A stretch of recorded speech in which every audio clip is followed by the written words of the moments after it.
Assalamualaikum warahmatullahi wabarakatuh. Hai para pencinta catur dan para catur mania, selamat datang kembali di Legenda Catur Dunia. Selamat hari Minggu kawan, selamat berakhir pekan, menikmati hari libur kalian bersama keluarga. Mungkin sebagian kawan-kawan ada yang shift kerja hari Minggu ini kawan. Semoga di tempat kerja aman-aman saja, pekerjaan lancar-lancar saja kawan. Dan untuk kali ini ada video requestan dari kawan-kawan kemarin di kolom komentar. Ingin melihat permainan Magnus Carlsen versus Hikaru Nakamura lagi kawan pada game keempat. Dia bingung karena di game keempat melihat posisi Magnus Carlsen ini cukup dominan kawan. Di langkah terakhirnya Hikaru Nakamura bermain dengan benteng D3 ini untuk melindungi pionnya. Tapi kenapa hasilnya remis kawan? Jadi di posisi ini kawan, setelah Hikaru Nakamura melihat serangan Carlsen terhadap pionnya, dia pertahankan dengan benteng D3. Sekaligus di posisi ini Carlsen menawarkan remis kawan pada Hikaru Nakamura dan langsung diterima oleh Hikaru Nakamura. Carlsen hanya butuh hasil remis pada game keempat kawan, karena game pertama dia menang, game kedua, game ketiga berakhir remis, jadi butuh hasil remis saja Carlsen pada game keempat. Jadi agar tidak buang waktu kawan, di sini Carlsen menawarkan remis dan Hikaru Nakamura juga menyadari posisinya sudah tidak mungkin lagi menang, jadi dia juga tidak buang-buang waktu, langsung menerima hasil remis ini kawan.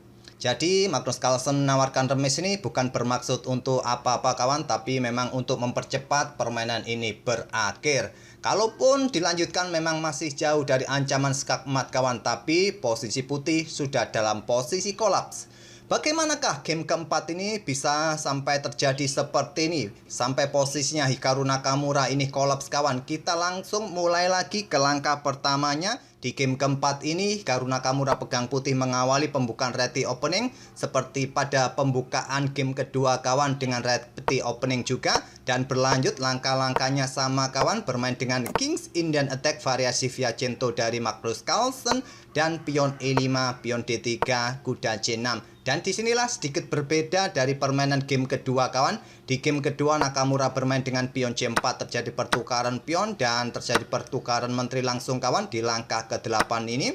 Permainan berakhir miss pada game kedua. Di sini Nakamura memainkan pion E4 kawan. Memang sedikit sama apa ide dari Hikaru Nakamura ini, Carlsen juga langsung menukarkan menterinya di langkah ke-8 ini. Tapi konstruksi pionnya sedikit berbeda dari permainan game kedua kawan. Dan Carlsen melanjutkan kuda F6 atau kuda berkembang ke peta E7, ini juga bagus dilakukan oleh hitam kawan. Dengan ide juga, atau ya yang paling disukai adalah pin-pinan semacam ini adalah pin-pinan kaum pos ronda. Kaum kita kawan yang sangat suka dengan gajah ke G4 ataupun gajah G5, pressure kuda masing-masing di peta F3, F6 ini kawan. Inilah pin-pinan kaum pos ronda. Ini juga disarankan oleh Stockfish. Tapi Carlsen menginginkan mengamankan rajanya kawan dengan tempo serang pion E4 ini kawan. Dan di sini bermain dengan langkah kuda C3, langkah yang normal melanjutkan pengembangan sekaligus lindungi peta E4-nya. Barulah gajah G4 oleh Carlsen. Di sini gajah E3 untuk mengawasi peta D4 ini dari aktivitas kuda hitam yang ingin lompat ke peta D4.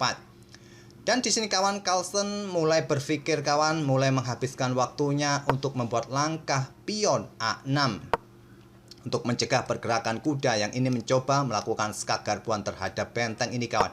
Langkah yang defensif dari Magnus Carlsen, sementara waktu dengan pion A6 dan pion H3 lanjut Nakamura. Carlsen menukarkan gajah terangnya, diambil balik oleh gajah oleh Nakamura, dan pion H5 lanjut Carlsen kawan. Untuk mencoba mendorong lagi, membuka lajur hanya. Mungkin tidak perlu melakukan rokade, cukup naik saja kawan untuk mengawal peta-peta ini dari potensi nanti bisa diserang oleh benteng putih. Kita lihat saja. Dan di sini juga Hikaru Nakamura mulai berpikir kawan, mengikuti langkah Carlsen tadi dengan pion A6, dia mulai menghabiskan waktunya dan memutuskan dengan gajah G5 kawan. Mempressure kuda F6, tapi langkah ini tidak disukai oleh Stockfish yang merupakan langkah kurang presisi, meninggalkan kontrol peta D4 kawan yang bisa diisi oleh kuda. Kalau Stockfish menyarankan gajah mundur ke peta G2, raja ke peta G2, ataupun juga menantang pertukaran kuda ke peta D5, beberapa pilihan yang lebih baik daripada gajah G5 ini dari Hikaru Nakamura. Dan karena sudah ditinggal oleh gajah, tidak ada yang mengontrol kawan, Carlsen langsung mendudukinya dengan kuda D4, mencoba ancam gajah. Raja bergerak ke G2, lanjut Nakamura, lindungi gajahnya kawan, dan sekarang pion C6. Tidak tertarik ambil pion yang di sini kawan. Karena kenapa? Kalau Nakamura ambil pion yang ada di sini, maksud saya Carlsen ambil pion yang di sini kawan, maka Nakamura akan menggeser benteng kawan. Kuda kembali ke petak D4, gajah akan sikat, kuda di F6 diambil balik, kuda ini akan ke petak D5, serang pion yang ada di petak C7 juga, gajah mundur pertahankan pion di sini, disikat kawan, diambil balik, pion didorong, coba lihat. Di sini memberikan kesempatan benteng putih untuk keluar duluan di baris ke-7. Memang untuk sementara waktu engine menyatakan baik-baik saja kawan, hitam masih bisa mengkonsolidasi pertahanannya. Mungkin di sini bisa bermain dengan langkah benteng ke C5 terlebih dahulu oleh putih untuk mencoba incar pion di sini kawan. Nanti bisa di backup dengan pion F6 dan seterusnya. Itulah jika Nakamura, maksud saya Carlsen, ambil pion C2 langsung. Oleh karena itu bermain dengan pion C6 terlebih dahulu, barulah ambil pion C2, tapi langsung di backup oleh Nakamura benteng AC1. Kuda manuver ke petak D7 untuk melepaskan tekanan di sini kawan, dan di sini gajah ditarik mundur lagi ke petak E3, ingin rebut kuda ini, tapi sudah terlambat kawan, ada gajah H6. Kalau ambil kuda kawan, benteng di belakang bisa tewas. Jadi Nakamura di sini sudah mulai geleng-geleng kawan, Nakamura di posisi ini, karena dia sudah menyadari dua langkah sebelumnya tadi dengan gajah bergerak ke petak G5 ini merupakan langkah yang kurang presisi, memberikan tempat bagi kudanya Carlsen tadi kawan. Dan setelah gajah ke petak H6 ini, mulailah geleng-geleng Hikaru Nakamura, karena hitam mempunyai kuda yang sangat mengganggu di petak D4. Dan di sini terjadi pertukaran gajah kawan, diambil balik oleh Carlsen dengan benteng, pukul gajah 6. Selanjutnya kuda B1 ingin segera mengusir kuda nanti kawan dengan pion C-nya, tapi kuda masih punya harapan untuk mendapatkan gajah di peta F3.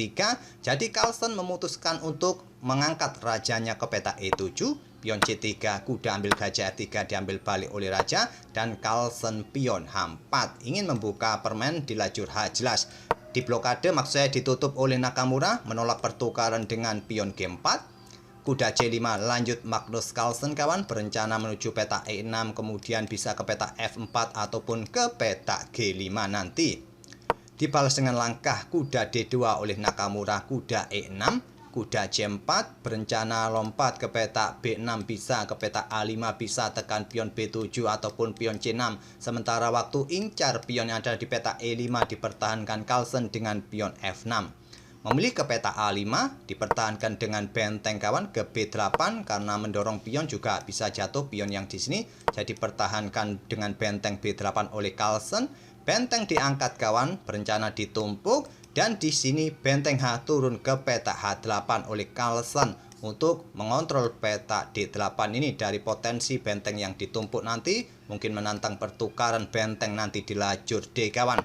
Tapi di sini Carlsen juga punya kesempatan seharusnya kawan, dengan kuda ke peta G5 skak. Bisa ambil pion yang di sini ataupun yang di sini kawan. Kalau raja bergerak ke peta G2, bisa ambil pion yang ada di peta E4 dengan tempo ancam benteng kawan. Benteng bergeser, kuda ini bisa lari ke peta C5.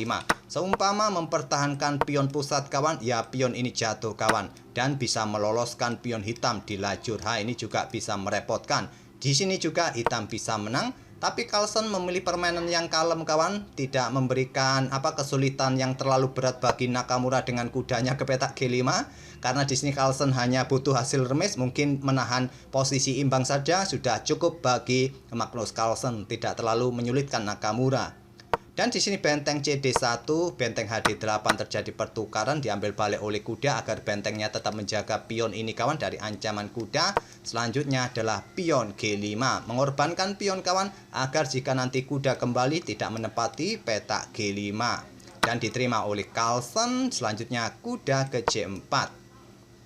Incar pion di sini kawan, kuda F7 pertahankan kedua pionnya di sisi raja ini ataupun di pusat di peta E5. Sekarang pion B4 dan benteng C8.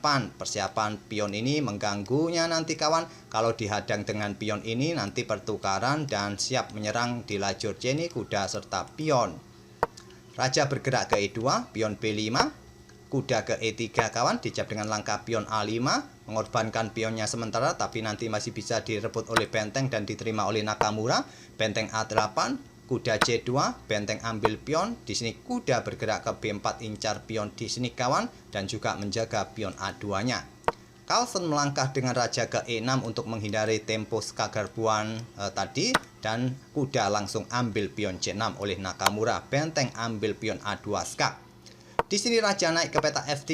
Kenapa tidak diblokade oleh benteng dan memulai permainan endgame kuda versus kuda kawan? Jika ini yang dilakukan oleh putih, hitam akan menang lebih cepat kawan. Memang perbedaan pion sekarang hanya selisih 1 pion saja. Tapi coba lihat pion-pion hitam di sayap raja ini. Dengan mendorong pion ke peta G4 ini saja sudah kelabakan kawan putih di posisi ini.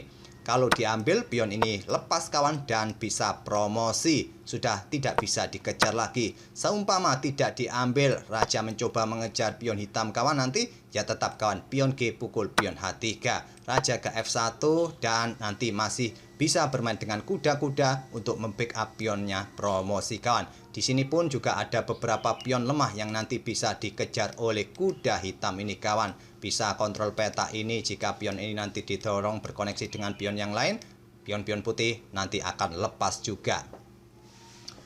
Oke, itulah yang bisa terjadi kawan jika skak ini tadi diblokade oleh benteng D2 memilih rajanya ke F3. Pion G4 dikorbankan Carlsen kawan untuk meloloskan pionnya ini dan diterima oleh Nakamura. Seumpama diambil oleh raja kawan, maka benteng ini yang ambil pion yang ada di peta F2 ini. Raja ambil pion yang di sini, benteng melakukan skak di sini kawan, raja bergeser dan benteng bisa ambil pion yang ada di peta E4 kawan.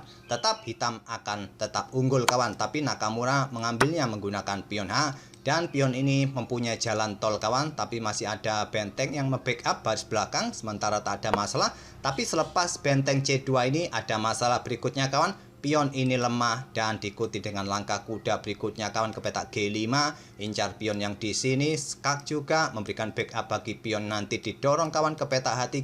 Sudah lengkap penderitaan Hikaru Nakamura. Selepas Nakamura bermain dengan benteng D3, untuk mengakhiri permainan, Magnus Carlsen menawarkan remis kawan dan langsung diterima oleh Nakamura agar permainan cepat selesai. Dan dengan hasil remis ini kawan, ataupun jika kalian melihat jelas posisi hitam sudah sangat unggul kawan, jika dilanjutkan pun hitam akan tetap menang dan Carlsen keluar sebagai juara divisi 1 Champion Chess Tour Erting Master ini.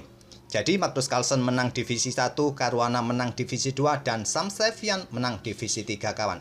Sam Sevian berkesempatan naik ke divisi 2 di event berikutnya. Caruana pun naik ke divisi 1 kawan di event berikutnya. Magnus Carlsen, Hikaru Nakamura, serta Wesley So tetap berada di divisi 1. 3 pemain terbaik di divisi 1 akan bertahan di divisi 1 untuk event selanjutnya. Dan sisa pemainnya akan diambil lewat kualifikasi yang akan dimulai besok kawan, untuk mengambil pemain-pemain untuk event berikutnya. Tanggal 13 besok kualifikasinya. Kita akan tetap soroti Champion Chess Tour ini kawan. Jadi rangkaian Champion Chess Tour tahun ini kawan akan berlangsung panjang. Walaupun eventnya hanya sekitar 6 saja event utamanya kawan, tapi event-event kualifikasinya hampir setiap minggu ada kawan, atau 2 minggu sekali ada kualifikasinya. Oke, semoga permainan dari kedua pemain tadi bisa menghibur kalian kawan dan memberikan referensi dalam permainan King's Indian Attack variasi Fiacento, di mana ide-ide pembukaannya seperti itu dengan pertukaran menteri yang lebih cepat. Dan kita akan bertemu di video-video berikutnya. Jangan lupa kawan-kawan yang baru mampir, silakan subscribe terlebih dahulu, ataupun kawan-kawan yang ingin mendukung channel kami, jangan lupa like videonya kawan. Terima kasih. Wassalamualaikum warahmatullahi wabarakatuh.